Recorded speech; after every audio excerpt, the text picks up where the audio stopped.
মনির ভাই, engineering preparation নিলে কি ভার্সিটি প্রিপারেশন হয়ে যায় কিনা, আর ভার্সিটিতে যদি আমি টপ করতে চাই তাহলে আমার কিসের প্রিপারেশন নেওয়া উচিত, এইটা মোটামুটি বলা যায় যে সবারই কনফিউশন আছে।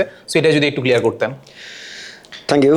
ইঞ্জিনিয়ারিং প্রিপারেশন নিলে ভার্সিটির প্রিপারেশন হয় কিনা একটু কঠিন প্রশ্ন যদিও, কিন্তু এক কথায় যদি আমি বলি, ইঞ্জিনিয়ারিংয়ে বায়োলজি নাই, শুধু মানে এক্সটেনশন যাবে বায়োলজিতে, আচ্ছা। আর কোথাও কিছু লাগবে না। আমি ঢাবিতে যদি চিন্তা করি তাহলে বায়োলজির জায়গায় কিন্তু আমি ইংলিশও দাগাইতে পারি। হ্যাঁ, সেক্ষেত্রে এটা কোয়াইট ওকে, কারণ যাদের ইঞ্জিনিয়ারিং প্রিপারেশন থাকে তারা কিন্তু ইংরেজিতে ভালো হয়। হ্যাঁ হ্যাঁ, ইংরেজি যথেষ্ট ভালো হয়। সেটাই। হ্যাঁ, বায়োলজিতেও খারাপ হয় না, কিন্তু অনেক সময় কারো বায়োলজি হেটার্স যারা আছে, হেট করে, তাদের ক্ষেত্রে বায়োলজিটা না দাগিয়ে ইংলিশে চলে যাওয়াই ভালো। আর বাকি যে তিনটা সাবজেক্ট আছে, ফিজিক্স, কেমিস্ট্রি, ম্যাথ, আমি যদি বলা উচিত ম্যাথ, ফিজিক্স, কেমিস্ট্রি, তো এই তিনটা সাবজেক্ট কিন্তু, কেমিস্ট্রি তো ঢাকা ভার্সিটির অনুকূলেই থাকে, মানে হ্যাঁ, প্রিপারেশন নিলে প্রায় কাছাকাছি 80%-এর উপরে সেম। হ্যাঁ, শুধু মাল্টি স্টেপের অঙ্কগুলো করতে হয় না ঢাকা বিশ্ববিদ্যালয়ের জন্য, মানে ইজিয়ার। আমি ইঞ্জিনিয়ার প্রিপারেশন নিলে তো আমার ওটা ইজি হয়ে যাচ্ছে। হ্যাঁ, প্রায় সেম। আর ফিজিক্স যদি বলি, ফিজিক্সের you are the teacher of physics, so আমি বলবো যে ফিজিক্সের যে ক্ষেত্রে মাল্টি স্টেপের, এখানেও মাল্টি স্টেপের অঙ্কগুলো খালি করতে হয় না, আর কিছুই না। আর ম্যাথের ক্ষেত্রে তো একেবারেই সহজ, যেটা ফিজিক্সের ক্ষেত্রে সত্য সেটাই হয়। সো ইঞ্জিনিয়ারিং প্রিপারেশন থেকে শুধু বায়োলজি বা ইংলিশটা এক্সট্রা প্রিপারেশন নিলে আমার জন্য সহজ হয়ে যাচ্ছে ভার্সিটিতে চান্স পাওয়াটা। তুমি বলতে পারো যে মেডিকেলের প্রিপারেশন এর জন্য কতটুকু অনুকূলে যায়, ভার্সিটির কতটুকু অনুকূলে যায়, মানে এক কথায় যদি আমি একটু বলে দেন, হ্যাঁ, হয় কি না ইঞ্জিনিয়ারিং প্রিপারেশন নিলে ভার্সিটি প্রিপারেশন হয়? হয়। মানে আমি নর্মালি দেখতে পাইছি যে ধরো অনেকের সাথেই দেখা যাচ্ছে আমাদের এই জিনিসটা আসলে ক্ল্যাশ করে, আইডিওলজির ক্ষেত্রে ক্ল্যাশ করে। যে মানে আমি নর্মালি সাজেস্ট করি যে ঢাবিতে যদি টপ করতে চায় কিংবা ঢাবিতে যদি 1000 মধ্যেও থাকতে চায়, আমি পার্সোনালি ওকে বলি যে ইঞ্জিনিয়ারিং প্রিপারেশন নিতে। এখন কেন বলি আমি, দেখেন ইঞ্জিনিয়ারিং প্রিপারেশন হলে এক কথা হচ্ছে সে বইটা ধরুন পরীক্ষা দিতে পারলোই না, সমস্যা নাই, সিকের ওয়েট তো আছে। তো সবগুলো আমি সিকের ওয়েট আছে, সাস্ট আছে, বুটেক্স আছে, আইউটি আছে, সবগুলো মিলে তো 4-5 হাজারের মতো সিট আছে। তো সে যদি এটার কথা চিন্তা করে যে আমি বুয়েটে পরীক্ষা দিতে পারবো না, আমি ভার্সিটি প্রিপারেশন নিবো, তাহলে 4-5 হাজার সিট তো সে এমনি ফেলে আসতেছে। ডেফিনেটলি, মানে এটা তো আসলে কোনো মানে হয় না। আর এটা তো বলতেছি যে ভাই যেটা বললো যে তুমি বুঝতে পারতেছো যে ফিজিক্স, কেমিস্ট্রি, ম্যাথ অনুকূলে থাকবেই, তুমি ইঞ্জিনিয়ার প্রিপারেশন নিলে অবশ্যই তুমি হার্ড জিনিস পড়তেছো, তাহলে ইজি জিনিস আরো ইজি হয়ে যাচ্ছে। তো মানে সমস্যা দেখি না আমি। তাহলে মানে যেটা বললাম আইডিওলজিক্যাল ক্লাস থাকতে পারে, বাট আমার কাছে পার্সোনালি মনে হয় তুমি যদি ইঞ্জিনিয়ারিং প্রিপারেশন নাও তোমার ভার্সিটি প্রিপারেশন হয়ে যাবে। ইভেন তুমি টপ করতে হলে ইঞ্জিনিয়ারিং প্রিপারেশন ছাড়া আসলে বিকল্প নাই আর কি। ঠিক আছে। আর ভাই যেটা বলতেছিলেন যে মেডিকেলের কথা, হ্যাঁ, মেডিকেলের কথাটা গুরুত্বপূর্ণ। এটা কেন গুরুত্বপূর্ণ? কারণ ক্লাসটা কিন্তু ওই জায়গাতেই, যে আমি মেইন স্ট্রিম ধরা হয় বাংলাদেশে দুইটা, একটা হচ্ছে ইঞ্জিনিয়ারিং, একটা হলো মেডিকেল। আর আরেকটা স্ট্রিম আছে সেটা খুবই টার্সিয়ারি লেভেলের, সেটার সঙ্গে এটার কারো কোনো সম্পর্ক নেই, সেটা হচ্ছে আইবিএ প্রিপারেশন অনেকে নিয়ে থাকে, সেটার সঙ্গে তো এটার কোনো সম্পর্কই নেই, সেটার কোনোই সম্পর্ক নাই, জাস্ট কোনো সম্পর্ক নেই। আচ্ছা, এবার যদি আমি বলি যে মেডিকেলের ব্যাপারটা, মেডিকেলের সঙ্গে কিন্তু দূরত্বটা একটু বেশি ভার্সিটির। এটা অনেকে ভাবে যে দূরত্বটা কেন বেশি, বা বেশি তো হওয়া উচিত না। যদি কেউ কোয়েশ্চেন পেপার ঘেটে থাকে তাহলে তারা বুঝতে পারবে। যেমন মেডিকেলের যে কেমিস্ট্রি, এটার সঙ্গে ইঞ্জিনিয়ারিং কেমিস্ট্রির ফার ডিফারেন্স আছে, এবং সেই ডিফারেন্সটা ভার্সিটি কেমিস্ট্রির সঙ্গেও রয়ে গেছে। কারণ মেডিকেল কেমিস্ট্রিতে অঙ্ক প্রায় থাকে না, থাকলেও একটা থাকে, এর বেশি থাকে না, খুব একটা থাকতে দেখা যায় না। অথচ ভার্সিটির আমার কেমিস্ট্রিতে প্রচুর অঙ্ক আসে। ফিজিক্সের মেডিকেল ফিজিক্স কই, আর ভার্সিটির ফিজিক্স কই? ভার্সিটি ফিজিক্সের সঙ্গে মেডিকেল ফিজিক্সে মনে হবে যে মেডিকেল ফিজিক্সটা হচ্ছে সাধারণ জ্ঞান ফিজিক্স, সাধারণ বিজ্ঞান টাইপের। আমাদের স্কুলে সাধারণ বিজ্ঞান পড়েছি, ফিজিক্সের প্রশ্ন, ইন্টার ফিজিক্সের অবশ্যই স্ট্যান্ডার্ড, এটা মেডিকেলের জন্য স্ট্যান্ডার্ড ঠিক আছে, কিন্তু এটা ভার্সিটির জন্য কিন্তু স্ট্যান্ডার্ড হিসেবে ঠিক নাই।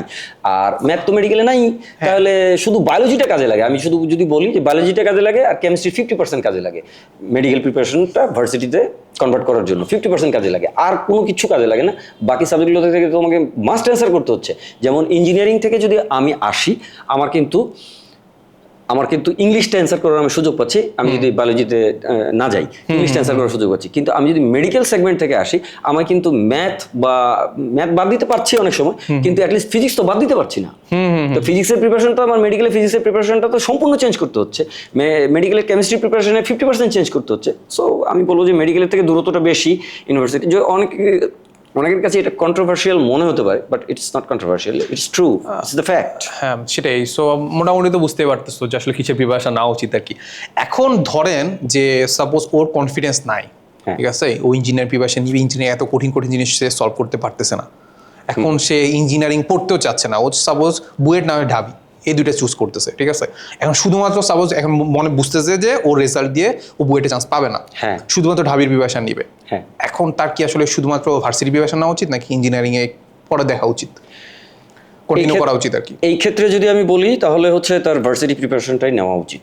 আচ্ছা, যদি আমাকে কেউ প্রশ্ন করে, এটা সত্য যে ভার্সিটি প্রিপারেশনটা নেওয়া উচিত, কারণ ইঞ্জিনিয়ারিং প্রিপারেশনে সে যে অতিরিক্ত জিনিসগুলো পড়বে, ম্যাথের ক্ষেত্রে পড়বে, সে ফিজিক্সের ক্ষেত্রে পড়বে, কেমিস্ট্রির ক্ষেত্রেও কিছু অতিরিক্ত জিনিস পড়বে, যেই জিনিসগুলো তার সময় ওয়েস্টেজ অফ টাইম, এটা টোটালি ওয়েস্টেজ অফ টাইম। এই ওয়েস্টেজ অফ টাইমটা যদি সে বায়োলজিতেও কাজে লাগাতে পারে ভার্সিটি প্রিপারেশনের জন্য, বা ইংলিশেও কাজে লাগাতে পারে, সো সে কিন্তু এখানে বেশি মার্কস অ্যাচিভ করতে পারবে ওই সময়ের ভিতরে, ওই শ্রম দিয়ে।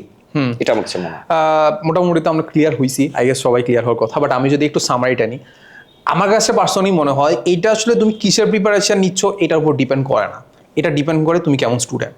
আমরা মেজরিটি, বাংলাদেশের মেজরিটি স্টুডেন্টের কথা যদি চিন্তা করি, হয় ডাক্তার হইতে চায় না হয় ইঞ্জিনিয়ার হইতে চায়, এর বাইরে মানুষজন যাইতে চায় না। প্রথমত দেখবা যে তুমি যখন কলেজে উঠছো সবাই ডাক্তার বা ইঞ্জিনিয়ার, এর বাইরে আসলে ইভেন বুয়েটের ডিপার্টমেন্ট পর্যন্ত চুজ করে ফেলে যে কোন ডিপার্টমেন্ট আমি করবো, হ্যাঁ ঠিক না? সো এটা হচ্ছে কথা, যে যখন তুমি আসলে ইঞ্জিনিয়ার প্রিপারেশন নিচ্ছ, তুমি আসলে ইঞ্জিনিয়ার বা বুয়েটের জন্য মানে পড়ার মতো চিন্তা করতেছো, বাট যখন তোমার মনে হচ্ছে যে না তোমার বুয়েট হবে না বা সিকে রুয়েটও হবে না, তার মানে তুমি অলরেডি পিছনে চলে গেছো। অলরেডি যখন পিছনে চলে গেছো, তার মানে হচ্ছে সামনের যে ইঞ্জিনিয়ার স্টুডেন্ট আছে ওদের থেকে তুমি অলরেডি পিছনে। তুমি যেহেতু পিছনে আসো, তার মানে আমরা মেজরিটি শুনতে খারাপ লাগলেও ভার্সিটি প্রিপারেশন কিন্তু তারাই নেয় যাদের কনফিডেন্স নাই যে সে ইঞ্জিনিয়ারিং পড়তে পারবে। সো তাহলে তো তুমি পিছিয়ে গেছো। তো ও তো তুমি আসলে এমনি ঢাকা ভার্সিটিতে পরীক্ষা দিলেও তো তুমি টপের মধ্যে থাকতে পারবা না, কারণ টপের মানুষজন ওই যে সামনের 7-8 হাজার বা 7,000 হবে না, 2-3 হাজার হবে আর কি, ঠিক আছে। সো ওরা তো এখানে টপ মানে পরীক্ষা তো দিবেই, বুয়েটে পড়লেও তারা কিন্তু ঢাকা ভার্সিটিতে যায় টপ করে বসে থাকবে। ইভেন দেখা যায় যে ঢাকা ভার্সিটিতে রেজাল্ট দেওয়ার পরে যখন হচ্ছে ভর্তি হইতে যায়, তখন দেখা যায় সামনে 100-200 জন কিন্তু বুয়েটে চলে যায়, ইভেন আরো বেশি হইতে পারে। ডেফিনেটলি সত্য। এইটা আর কি। সো অত কনফিউশনে কিছু নেই, খুব সিম্পল কথা। তোমার যদি টার্গেট থাকে যে না ভাই ইঞ্জিনিয়ারিং এর 7-8 হাজার যে সিট আছে, মানে বুটে এক্সটুডেট সবকিছু মিলে এটার মধ্যে যদি তুমি থাকতে পারবা, কনফিডেন্স যদি থাকে, তাহলে আমার কাছে পার্সোনালি মনে হয় গো ফর ইঞ্জিনিয়ারিং। বাট তোমার যদি মনে হয় যে না ভাই আমার ঢাবিতে যে কোনো একটা সিট হলে হচ্ছে, আমি অত কনফিডেন্স নাই যে আমি টপ করতে পারবো কিংবা 1000 মতো থাকতে পারবো, খুব সিম্পল কথা, ভার্সিটি প্রিপারেশন নাও। তোমার ভার্সিটি যদি প্রিপারেশন নাও, তোমার ঢাবি না হোক বা ঢাবি লাস্টের দিকে হোক, কিন্তু অন্যান্য ভার্সিটি যে কোনো একটা হয়ে যাবে, ঠিক আছে। এই হচ্ছে মোটামুটি কথা। এর বাইরে কারো যদি কোনো কনফিউশন থাকে তাহলে একটু কমেন্টে জানাতে পারো। আর আমাদের তো ভার্সিটির হচ্ছে কোর্স আছে, ইঞ্জিনিয়ারিং কোর্স আছে, সবগুলোর কোর্স আছে। সো আবার আমাদের গত বছর থেকেই আমরা এই জিনিসটা চালু করছি, যদি তোমার ইঞ্জিনিয়ারিং এ তুমি ভর্তি আসো, বাট দেখা যাচ্ছে যে তোমার রেজাল্টের পরে তুমি বুয়েটে ভর্তি পরীক্ষা দিতে পারতেছো না, কিংবা সিকে রুয়েটে ভর্তি পরীক্ষা দিতে পারতেছো না, এখন তোমার টার্গেট হয়ে গেছে তুমি ভার্সিটিতে চান্স পাবা, তাহলে আমরা কিন্তু অটো মাইগ্রেশন একদম ফ্রিতে একটা গুগল ফর্ম ফিল আপ করলে তুমি অটো মাইগ্রেশনের একটা সুযোগ পেয়ে যাবা। সো এই তো, সো গো ফর ইট, তুমি যেটাই প্রিপারেশন নাও অ্যাটলিস্ট নিতে থাকো।